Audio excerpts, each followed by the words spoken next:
Welcome to Atlanta, Tyrese. What's happening, brother?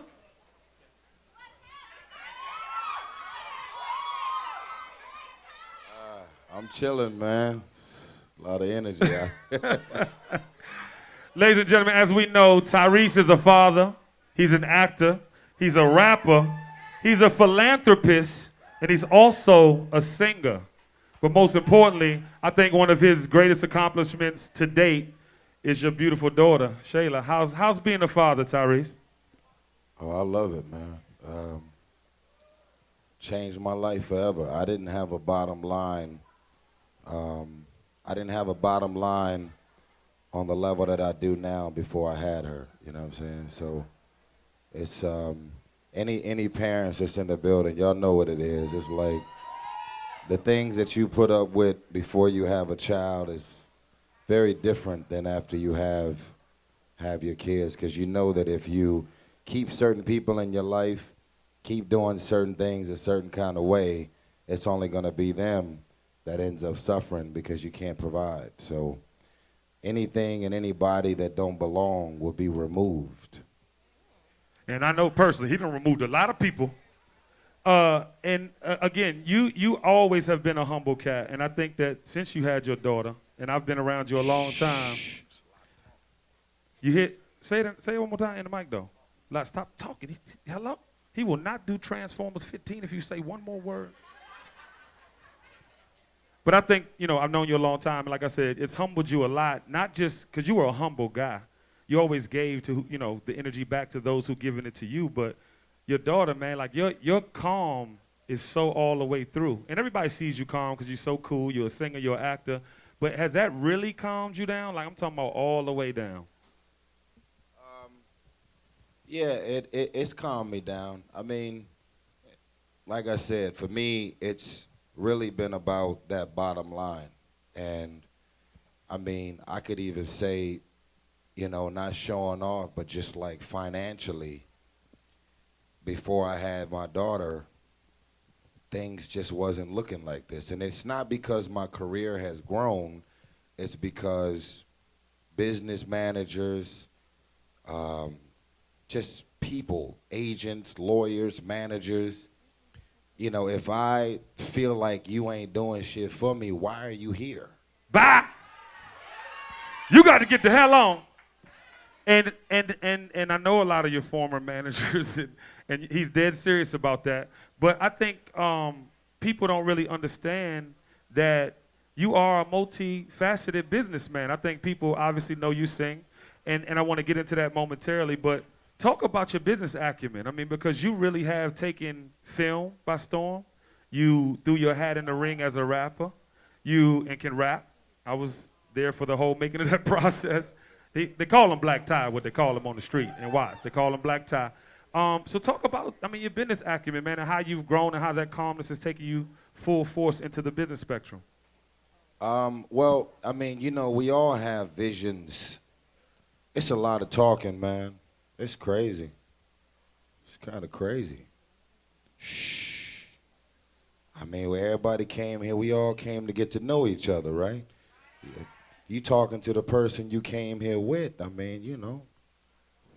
Okay. Valet. What he said. Valet.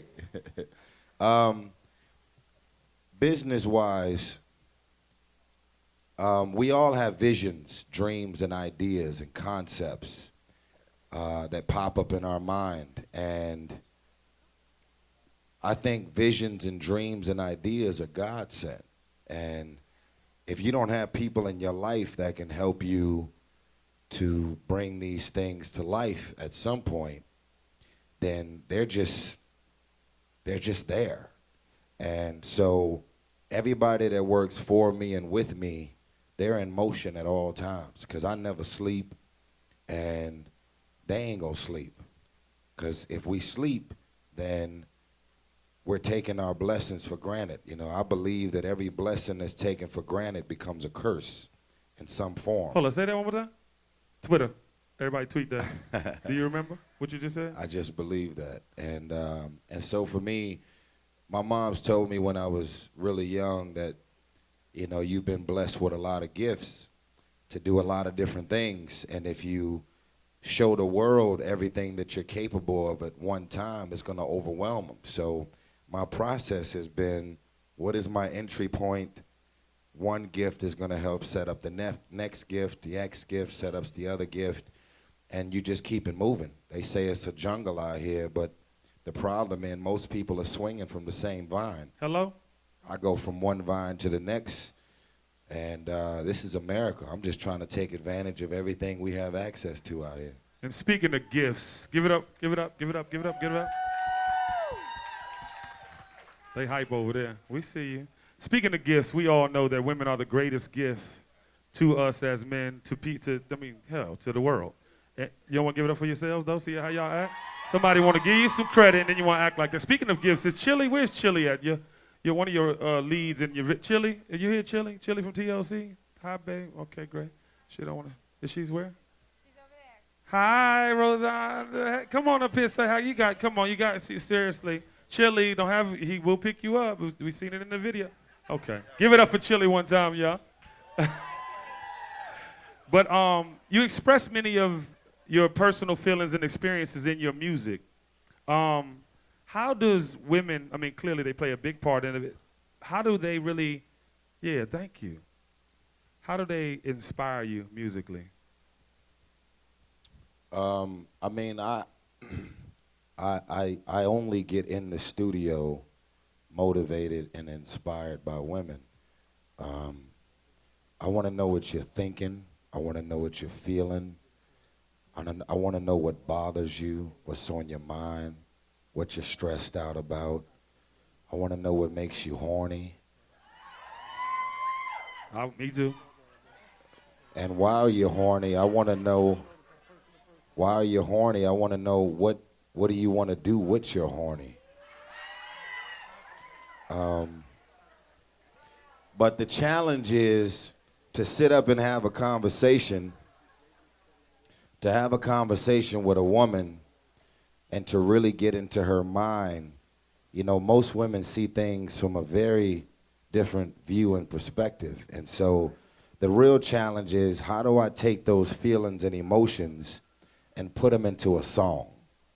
And how do I put it into a song and have it to come from a real place? You know, I make love to my own music because I just want to know that if I'm building this car, I just want to know that the car works. You know what I'm saying? You know, it's like, and then, you know, Fast and Furious, though? So, but that's my process. I take what I do very serious. I don't consider myself the biggest artist, the biggest star, the biggest movie star. I'm just doing me. And I've been at it for years now. And there's plenty of artists that sold way more records, had way bigger records. I'm just happy to be doing me. And I think for me, of all things that I thank God for, I thank God for the consistency.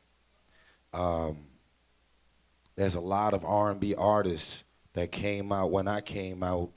If they had this same moment with V103, y'all wouldn't be here. So I look at this and I'm like, I'm just reminded of the gift of relevance. I'm reminded of the gift of consistency. And a lot of y'all, just like me, I feel like we all grew up together. You know what I'm saying? Y'all been around supporting me since the Coca-Cola commercial. I got $5, whoever can sing the song.